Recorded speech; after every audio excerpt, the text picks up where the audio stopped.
watching. My name is Justin Arnold, and I am the solo developer of Pure Wild. I'm making this video as a kind of an under the hood of what else I can't really show in a quick trailer. So I felt like the trailer was too full and not really showing some of the systems in the depth that I need to be able to. This is a survival game, so ultimately this is not a quick, run and gun type of situation.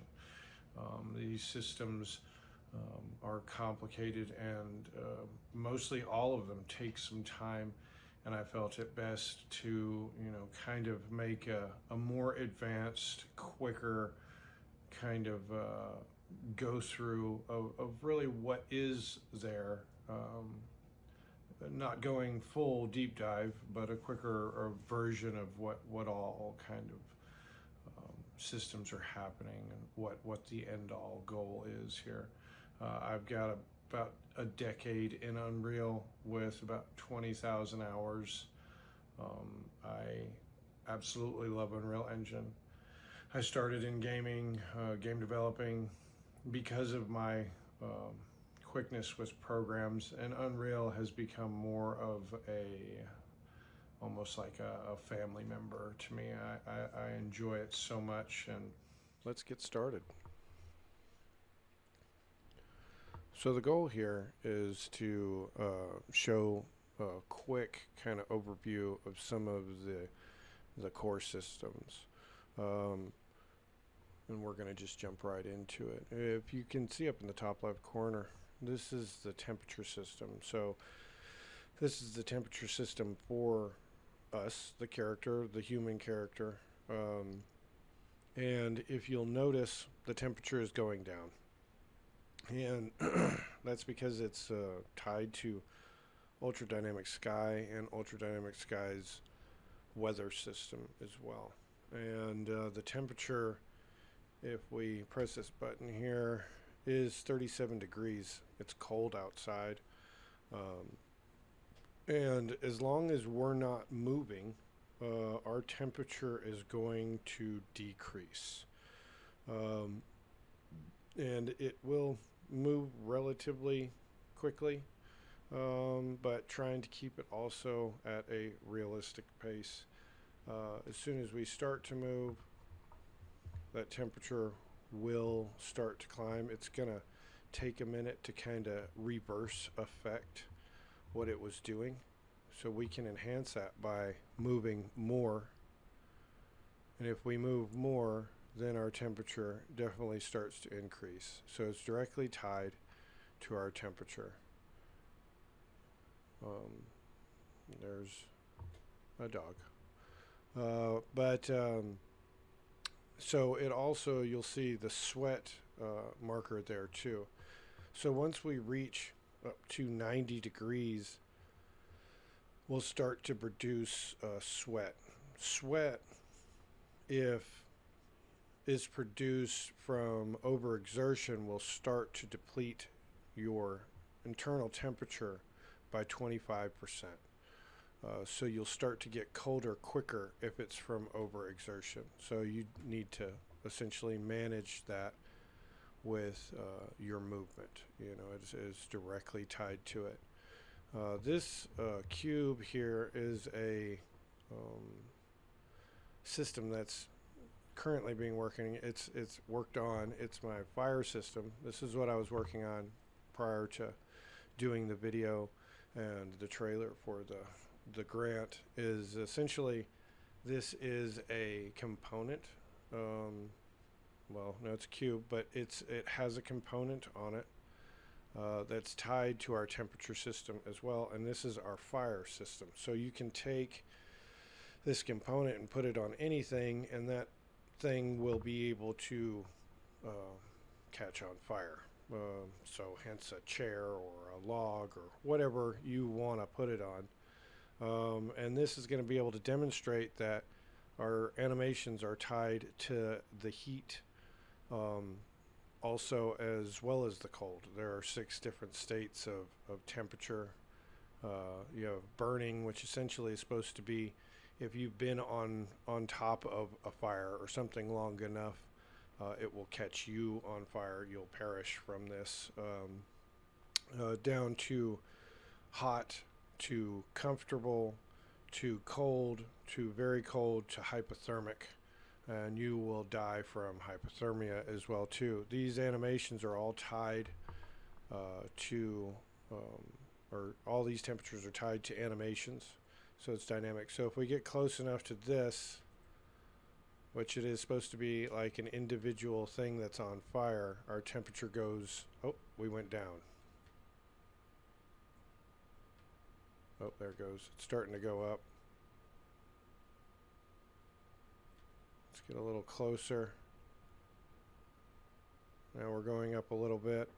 We have a little spike. So if we get a little closer, we're getting warmer. We're into the comfortable state here. And coming out, we kind of just hold that at the moment. Coming back in. Again, this system is not 100% functioning, the fire system, yet. He started to get a little cold again. And the closer we get, the warmer he'll get. And the animations will begin to change at 90 for too hot. And now we're very hot, very hot. We got really close. As you can see, the fire system is still being worked on, but it's mostly just to show the animations in the capacity of your temperature and in a real time. So we've gone down, and if we move away from the fire, we'll also start to bring up that temperature. It'll take a minute.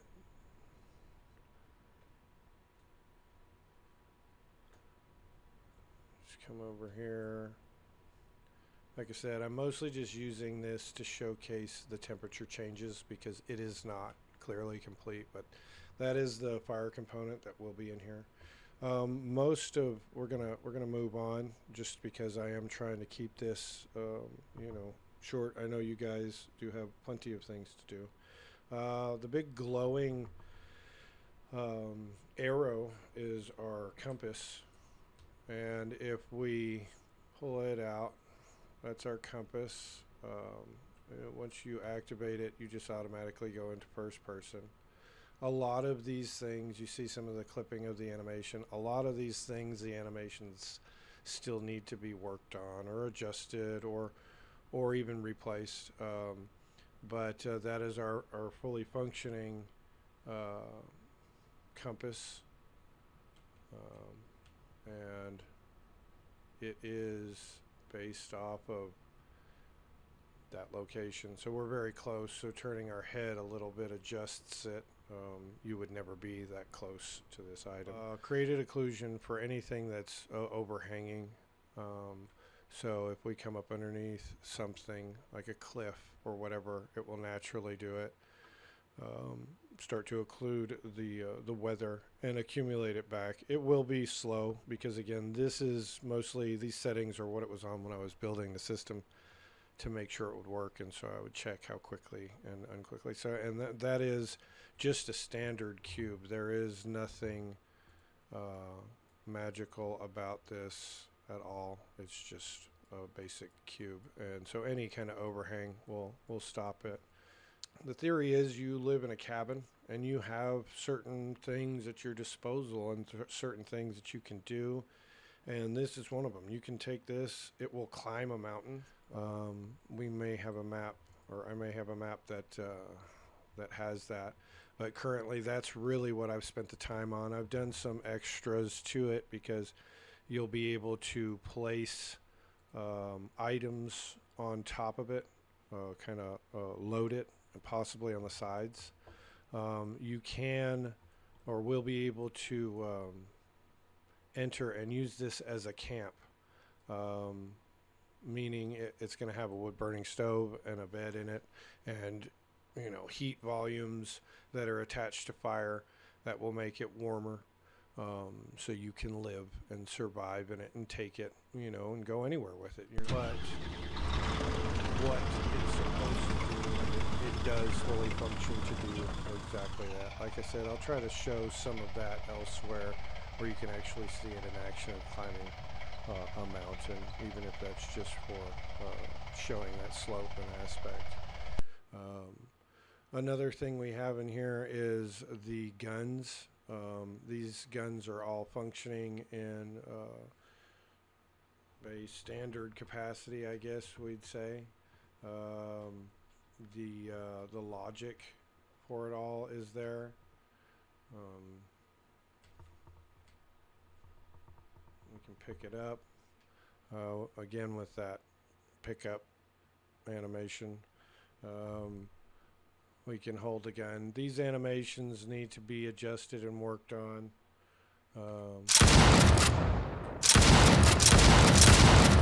Can clearly be fired. We can not pick up another gun until the gun we currently have is put away. I do not have those obviously visible for location. But we can shoot them, we can aim them, some of those aim offsets, all this stuff still needs to be kind of tweaked, but the functionality is there. We can put the gun away. We can also take out any of the weapons that we picked up or put away. So I can take out the shotgun since we've already picked it up.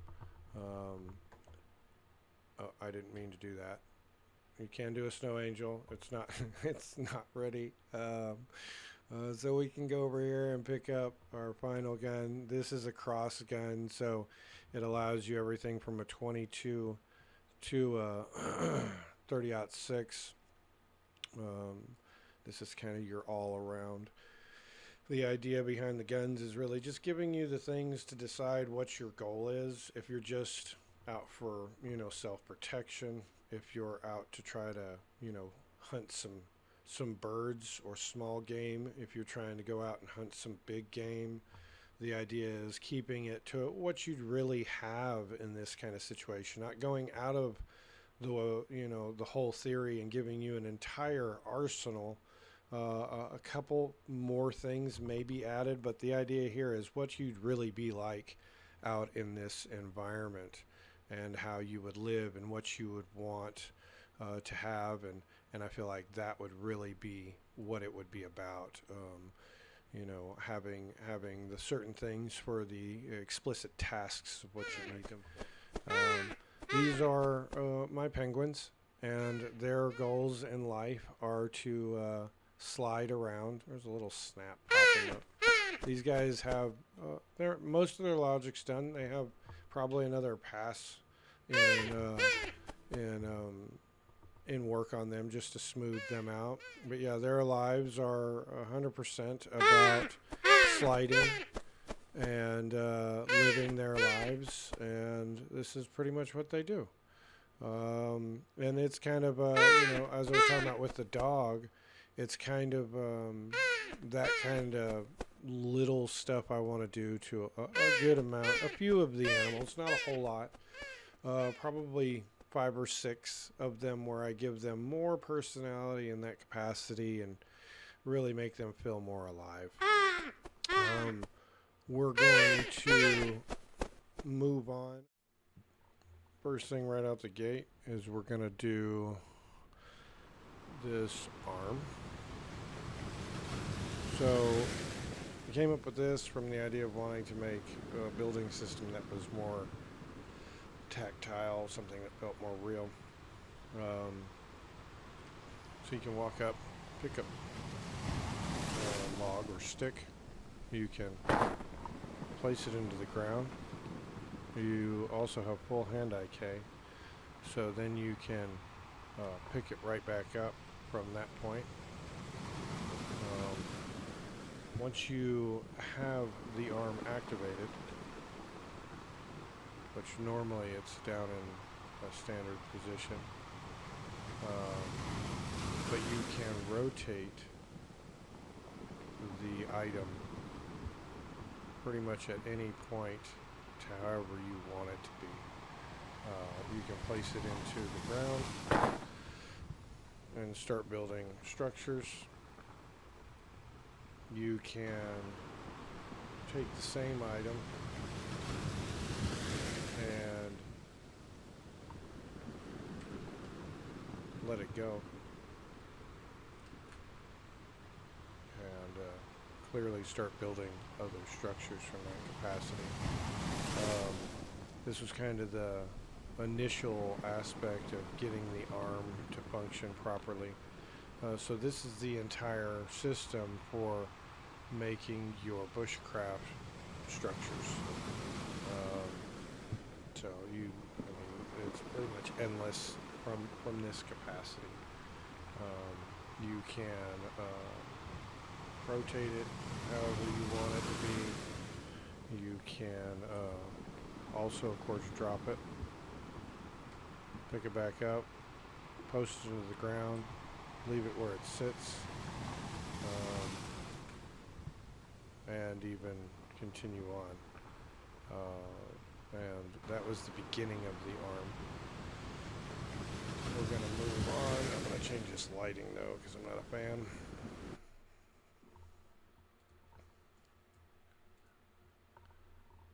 Let's go dark. We'll show off some of this other stuff. So we also have a flashlight. I need to check real quick.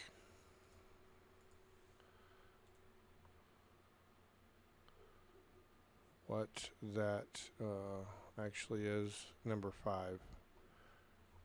Okay.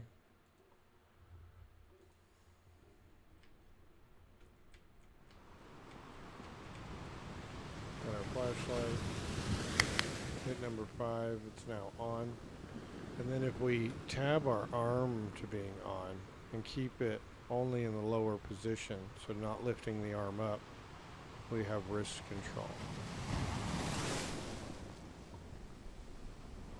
So, hence walking, being able to look around with the flashlight without it impeding your movement.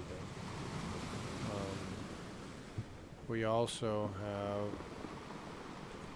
a torch.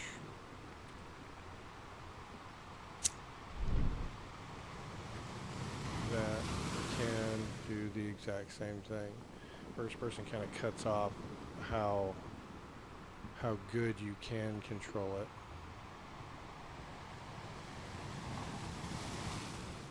This will make more presence as the game goes on. I'd like to integrate it into a lot of things. We can definitely already currently integrate it into using it for doors and whatnot, to where you have to put your hand into that area. I'm not sure if I want to go that far or not. You can activate and unactivate the arm, and that gives him back his standard animations.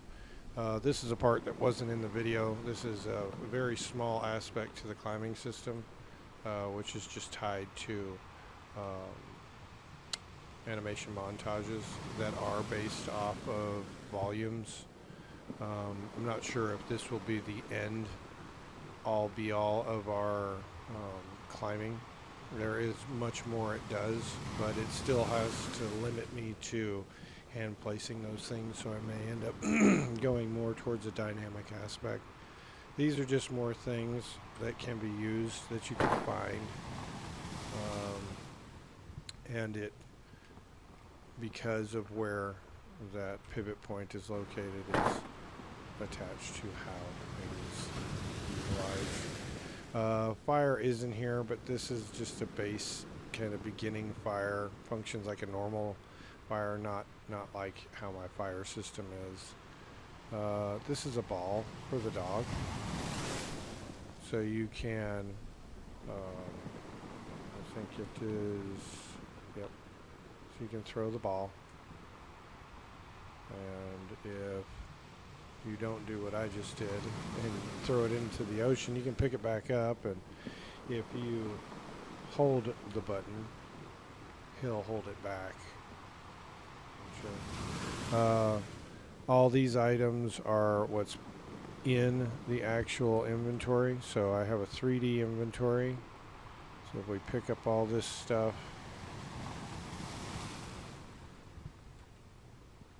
and then we hit our inventory button, our inventory gets placed in front of us as a tarp.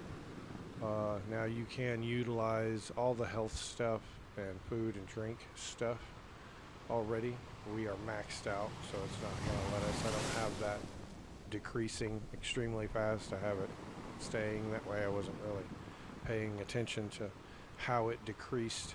But you will also be able to craft some simple items. The backpack is pretty much only for some of these items are in here, and probably won't be in here eventually. I'd like to keep the backpack mostly just things that you would actually stick in your backpack, and not have logs and sticks and unnecessary items.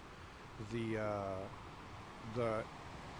inventory itself is placed within the map as a location, and when you press I, it will teleport you to it and keep the landscape looking however your landscape looks, i.e. snow or rain or whatever the case may be. Pick up the tent bag. Everything has physics, logs, everything has physics essentially. So we drop it and we press 7. And this will happen anytime that you set up your tent. It's going to give you a 360 view, some camping sound setups, some tent sound setups, and then your tent is set up in front of you. Full with windy dynamics. You can then open it and get in. And now you're, inside your tent. You can close the tent. You open it, get back out, and pack it up, and there's your tent again. And that's pretty much its core functionality is pretty much all there. Press O, you're now ready to ski, and you can see kind of the animation differences that should still be adjusted. You can go into different standing animations. It is gravity detecting at the moment, so we're going to start to go down faster. Really just the animations that need to be worked on the most are the push. There is some stopping aspects that I want to work on. It does function properly, so if we push and we kind of come to it, but you can see from that force it starts to kind of go up a little bit, so it needs to be refined just a tiny bit. But you can use that force to gain speed, and it's quite nice. Definitely want to just do some adjustments with the pitching of the snow and things of that nature. It needs some refining, but ultimately its core is definitely done. So we'll move on from. Anyways, here we are in our main map. I have the settings down to medium at the moment. It clearly will get nicer. But we're running at about 70 frames. Probably could get up to 80 if I was really trying to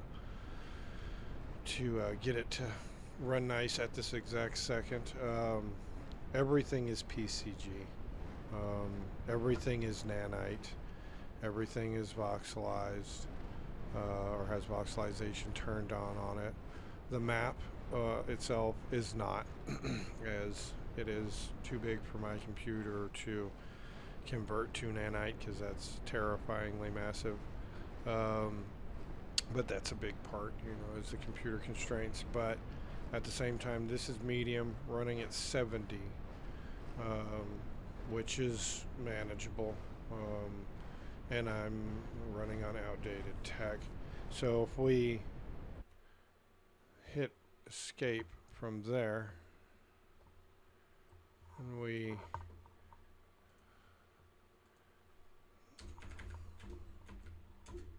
do that, let's also change our weather so we can see.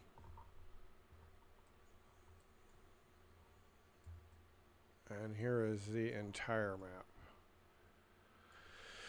And we are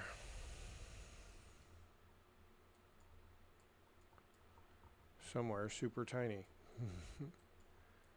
We're over here.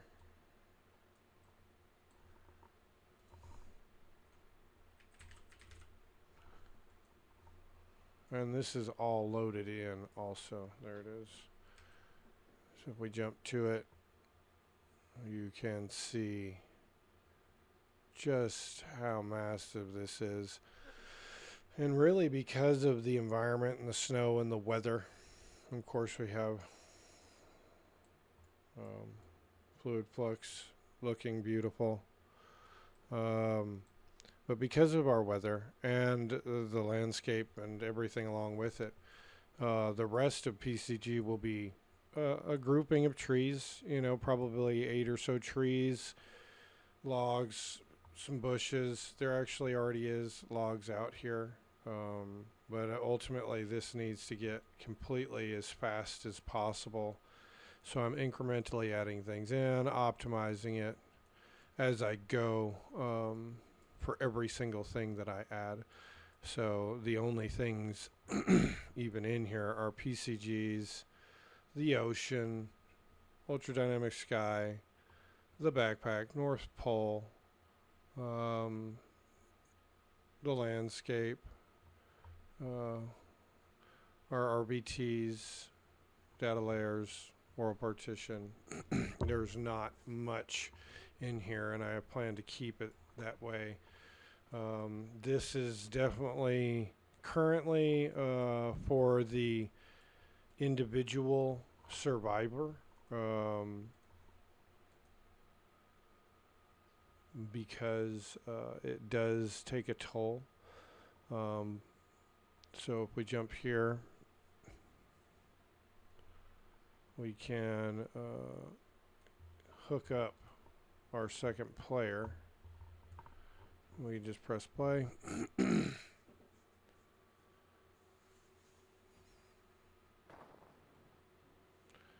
now the dog is present as well too. I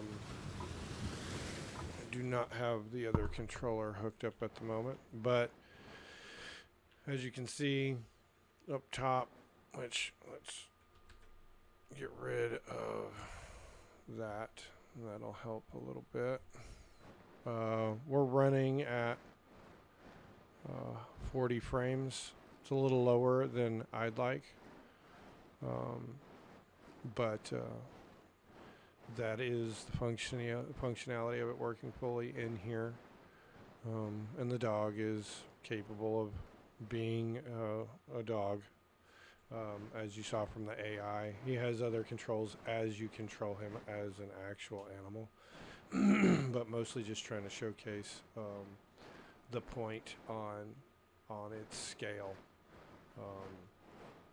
All right, guys, so that was it. I hope I didn't bore you to death. I am going to leave a key that shows timestamps or locations of the video information in case you need to look back through it. I know this isn't the standard best method of showing things, but I really wanted to show, you know, really what's going on, really what I'm doing and what I'm trying to accomplish. And there really wasn't any good way to do that without it just looking like I was playing animations, which is kind of how the trailer felt to me. You know, it's like I show camping and it's like, here's a guy in a tent, and there's so much more to it. And without going into those individual aspects, it's very hard to show. But thank you guys so much for your time and opportunity. I hope I didn't take up too much of your time, and I hope to hear from you. Thank you so much.